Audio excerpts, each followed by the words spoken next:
these are genuine ways that you could look at your budget and potentially save thousands. I mean, some of the examples are going to show are saving tens of thousands, whilst also not cutting corners. This is also improving their business, improving their procedures and processes. So SMEs in the UK spend roughly, it does range if you look at different studies, but they spend roughly 7 to 10% of their revenue on IT. You like to think it's not just a cost, it is an investment. This is the structure and the backbones of your company, but it's a big cost. And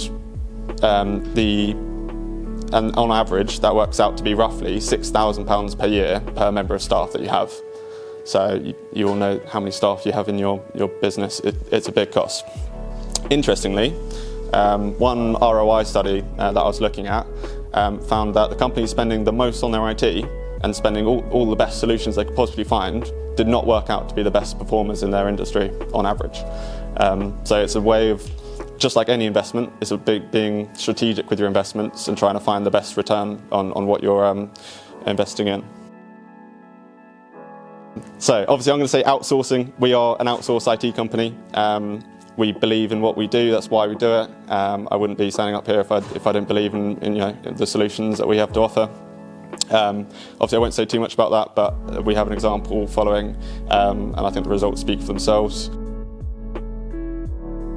I think the key in really finding the cost savings potential for your business is by looking at your business costs and investigating in unique solutions for your company. So it's difficult to give you overarching ideas here without investigating what you're spending and what your needs are, but it's definitely where you need to start. Your IT costs are such long-term costs.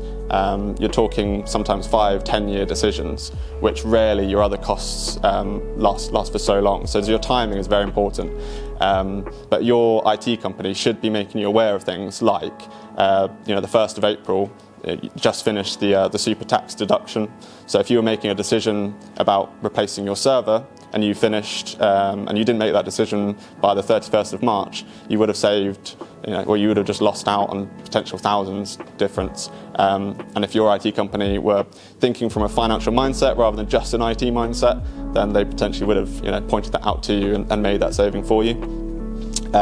Same with things like just being aware of the changes to the market. So Microsoft have just increased their prices as of the 1st of April by 8 or 9%. Again, if you're being smart about things, thinking about timing and trying to save as much money as possible, your IT company should have renewed your licenses just as the 31st of March. You would have had the lowest rate possible for the next 12 months. That alone would have been potentially 1,000 saving depending on the size of your company. I'm yet to find a business where I've gone through their costs and gone through the licenses they're paying for. I haven't found a way to save the money through their licensing. Every business here will be spending something on their monthly licenses. Most of the time, people will be paying for licenses that they're going to need for years to come, but they're paying on monthly rolling terms, which can be 10, 20, 30% more than what you need to be paying for. So if you know you're going to need it for 12 months, you might as well sign up for the longer terms. And more often than not, there's licenses that can be removed. There's free ways of doing the same thing. You have to just be a little bit smart about some things. You could do a whole talk on automation.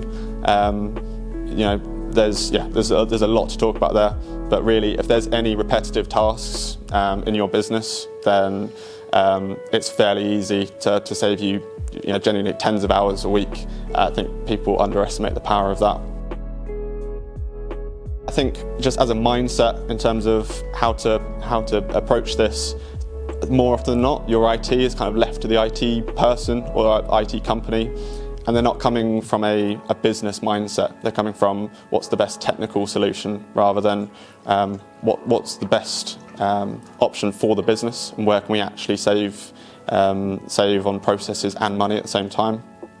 So you just need someone who is has your best interests at heart. Can find solutions that are applicable to your business rather than just the world of IT. This isn't actually a client of mine. I started speaking to them in the last couple of months. They're still a prospect, they're still in contract, and we just started speaking.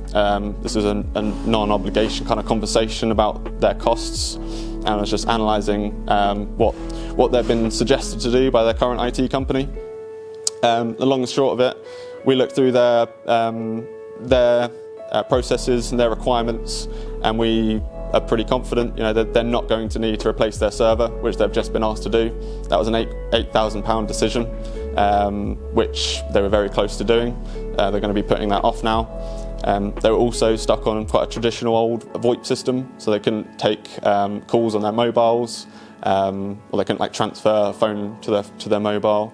And they're an estate agency, they're constantly on the go. So again, thinking about the business's needs, you've got people that go into lettings, property viewings just on the last second. They need to be able to take a call and run out and things like that. So the benefit there is probably unknown, but it's definitely interesting for them. And then, like I was saying about licensing, going through their licenses, we managed to save another £5,000 quite easily. We're not changing any processes there, we're not cutting any corners, we're just being a bit smart about what they're actually paying for. So in the first year, they're looking at saving £16,000, £8,000 a year onwards. It's pretty easy stuff, really.